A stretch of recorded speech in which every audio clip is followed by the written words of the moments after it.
ये कहा था कि मन को परमात्मा में एकाग्र करो। जहाँ सत्संग में मन परमात्मा में एक रस हो जाता है ना, वहाँ फिर बोलना, चालना, देखना सब बंद हो जाता है। अगर कहीं फोन बज रहा है, कहीं बातचीत हो रही है, कहीं किसी की निंदा हो रही है, कहीं किसी की स्तुति हो रही है, कहीं कुछ और हो रहा है, तो ये सत्संग नहीं है। सत्संग का आनंद लेना है तो इस पवित्र स्थान पर आकर एकदम शांति से लो। जो आनंद मुझे यहाँ आने के बाद प्राप्त हो रहा है, आप भी उसी आनंद में मिलो। यहाँ आने का ये मकसद नहीं है कि चलो ऐसा आपसे अल्लाह जी ने बुलाया है या भगवान का बाबा जो स्थान है जाकर थोड़ा टाइम पास कर लेंगे, ये अर्थ नहीं है उसका। मैं प्रार्थना कर रहा हूँ आप सभी से, कोई नाराज नहीं होना, कि यहाँ आने के बाद में मन को एक रस कर लीजिए, शांत होकर बैठे। भजन चाहे कोई भी हो, नाम सिमरन चाहे किसी भी प्रकार का हो, श्री कृष्ण गोविंद हरे मुरारे हो, नारायण हो, चाहे राम जी की स्तुति हो, चाहे माता की स्तुति हो, चाहे बाबा की स्तुति हो, हर शब्द इतना अनमोल है, इतना अनमोल है कि वो अगर हृदय में उतर जाए ना, तो उतर जाने के बाद में मन को बहुत मिठास, बहुत आनंद महसूस होता है। हम डूबते नहीं है, हम अपनी अपनी इच्छाएं प्रकट करते हैं भगवान के सामने। भगवान के मंदिर में जाते हैं तो मन में बहुत लंबी कागज भरी लिस्ट लेकर जाते हैं कि प्रभु मेरा ये काम कर देना, भगवान मेरा ये काम कर देना, बाबा मेरा ये काम कर देना।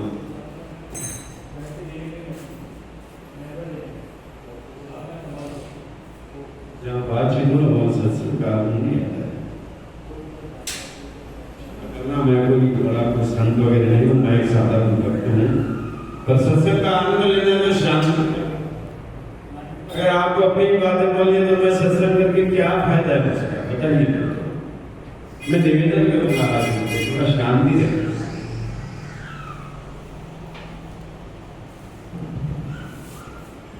कहते हैं सागर का या किसी झील का जल जिसमें अगर हम अपना प्रतिबिंब देखना चाहें तो वो जल अगर हिल रहा है, बह रहा है, बहते हुए जल में, हिलते हुए जल में हम अपना प्रतिबिंब, अपनी परछाई देखना चाहें तो हिलती हुई दिखेगी, शांत नहीं दिखेगी।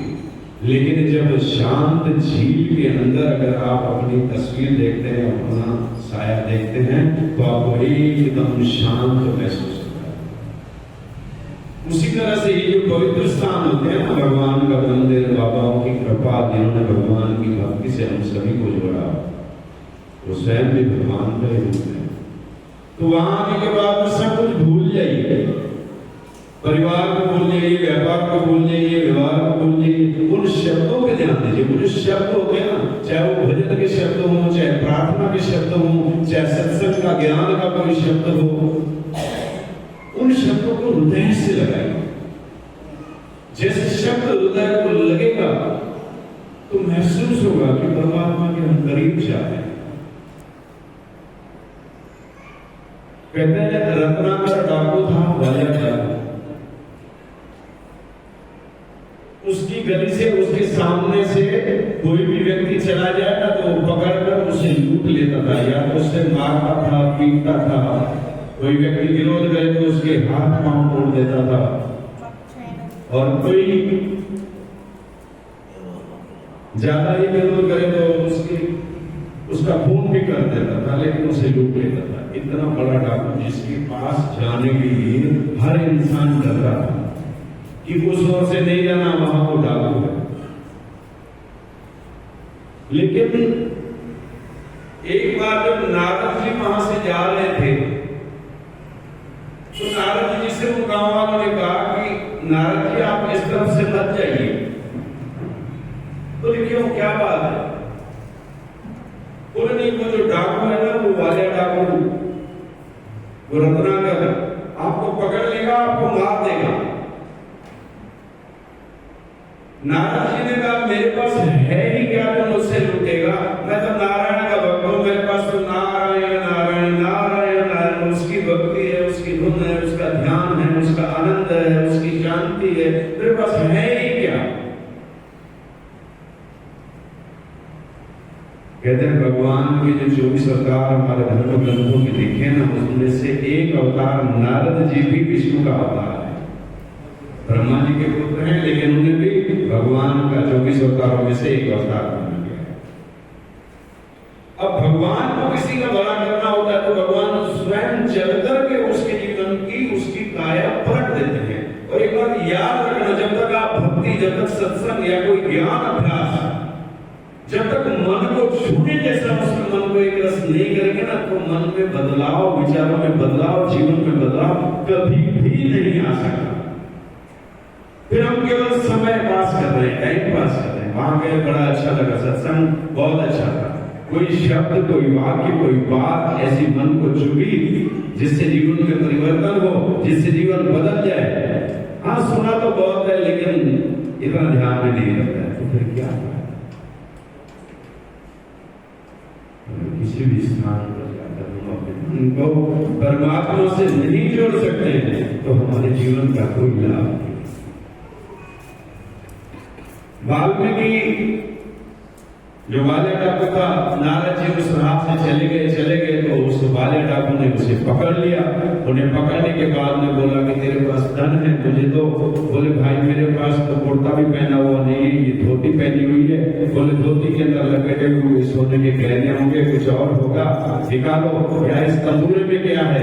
तंबूरे में भी सोना या हीरे कुछ होंगे। नारद जी ने कहा कि एक सवाल मैं आपसे सिर्फ पूछना चाहता हूं कि आप जितने भी पाप कर रहे हैं, जितनी भी हत्याएं कर रहे हैं, जितने भी लोगों को प्रताड़ित कर रहे हैं, इतना आतंक फैला रहे हैं, तो इसके कर्मों के पाप का फल जब आपको भोगना पड़ेगा तब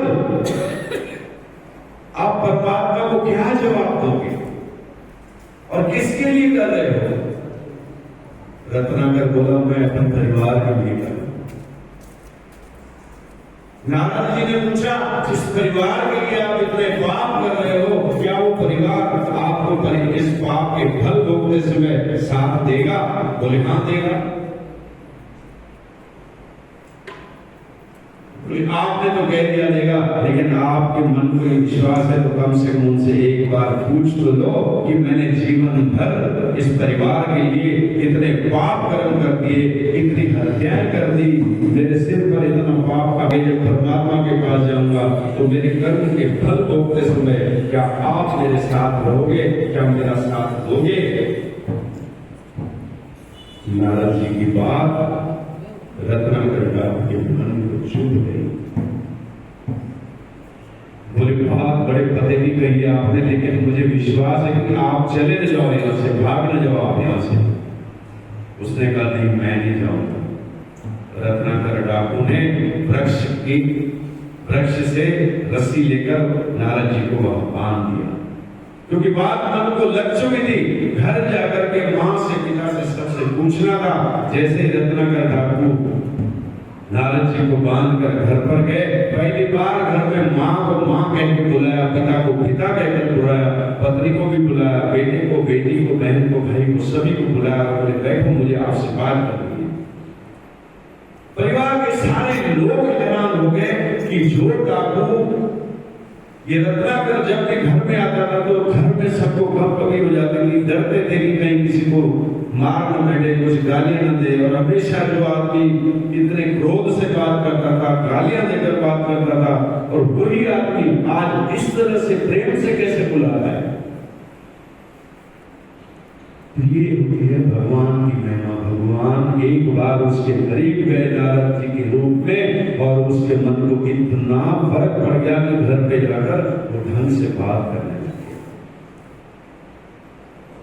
माँ और पिताजी बैठे, बोले बोलो क्या बोलना चाहते हो? सभी को बिठाया साथ में, और बोले मैं आप सब लोगों से एक महत्व की बात पूछना चाहता हूँ। बोले पूछो क्या पूछना है?